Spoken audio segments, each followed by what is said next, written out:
Alright everyone, welcome back to another R&M Outdoors video. And today we're going to go through the basics of cleaning a muzzleloader. So first, there is a lock, and there's a screw for the lock that goes in through the stock, through here, and the lock sits here. I'll show you more about that later when I put it back together. The video did not start recording right away. So what I like to do is, I like to wear a plastic glove like this just to make cleanup easier. Take 2 paper towels or a rag or whatever you want to use, and you just spray this just let it soak. And while I let it soak there for a couple minutes, I put a nice toothpick in the touch hole and put some paper towel around it for cleanup, and then I will spray some of this cleaning solution. I will put how you can make this yourself down in the description below. Now, and I sprayed some in here just like this. And now I'll get back to the lock. Little kit, you're always going to want to have a toothbrush, and you just scrub it. Always the cleaner the better. I always bring some extra paper towels.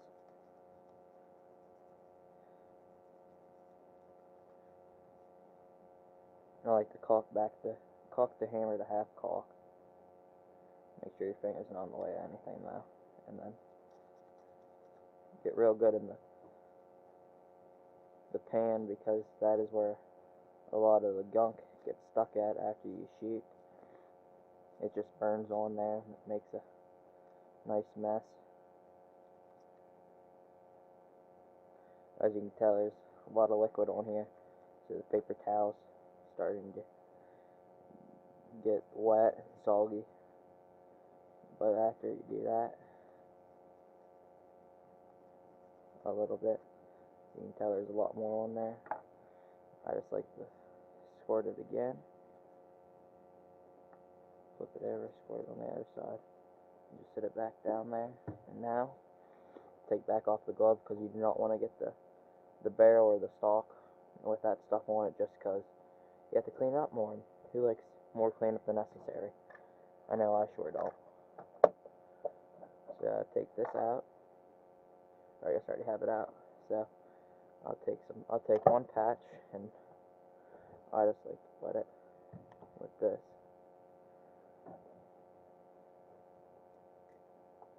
Put it in.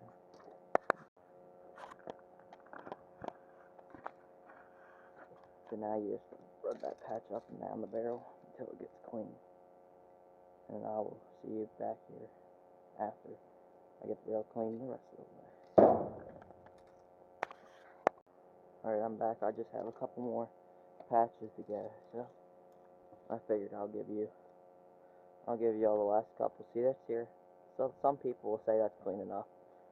I like my gun to be clean, so I know next time I shoot it, it will be clean, it will not rust in the barrel, and feel more confident about shots with nothing in the barrel.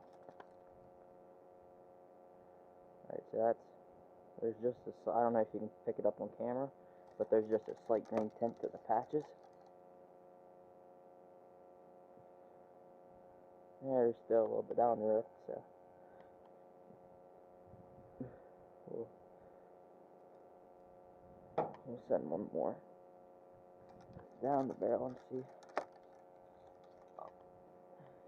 what it does. Yeah, see, there's still some green. I'm gonna run, maybe just don't get it. Yeah, ripping. This is what happens. We buy our patches off Track of the Wolf, and we've been getting some cheaper ones lately. Same price, but it looks like they're made cheaper. They're not more coarse, don't clean as well, and they've been ripping a lot more. That one fell off, so that means it didn't rip. But it's pretty good there. You can never get it clean. You can just get it close. Now, I'm going to call that good. And I'm going to I'm going to get back over to the lock now.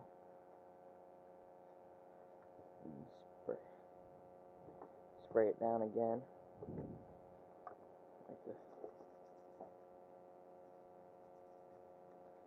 Scrub it some more. While I was scrubbing here, I'll just talk a little bit. I recommend, if you're just now getting the muzzleloader shooting, shoot a lot, and then once you think you've had enough practice, shoot a couple hundred more shots. Which I've been shooting. I think this is my second or third now with muzzleloader, and this year I've missed 3. One was because I forgot how light the trigger was, and I was not ready to pull the trigger yet, and I pulled it. So that's obviously my bad on my part. That was during rifle season.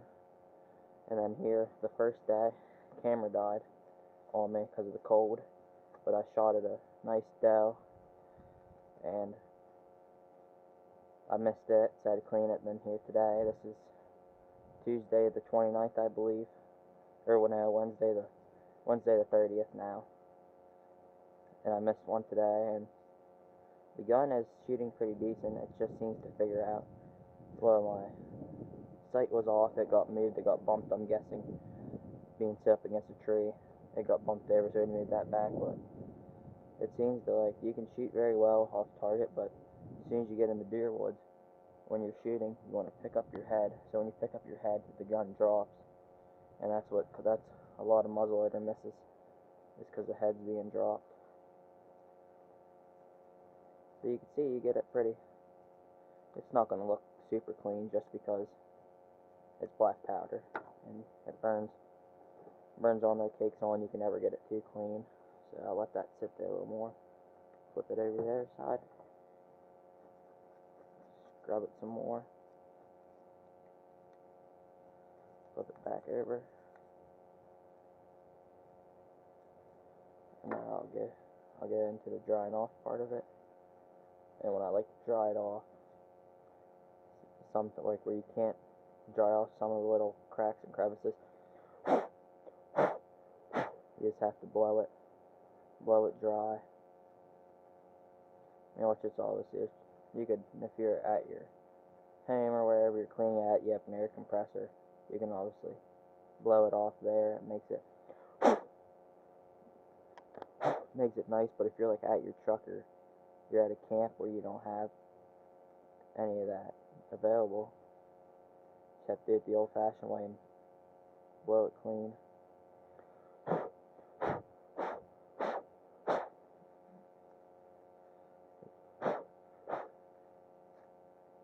I will see you back here once I get this lock all dried off.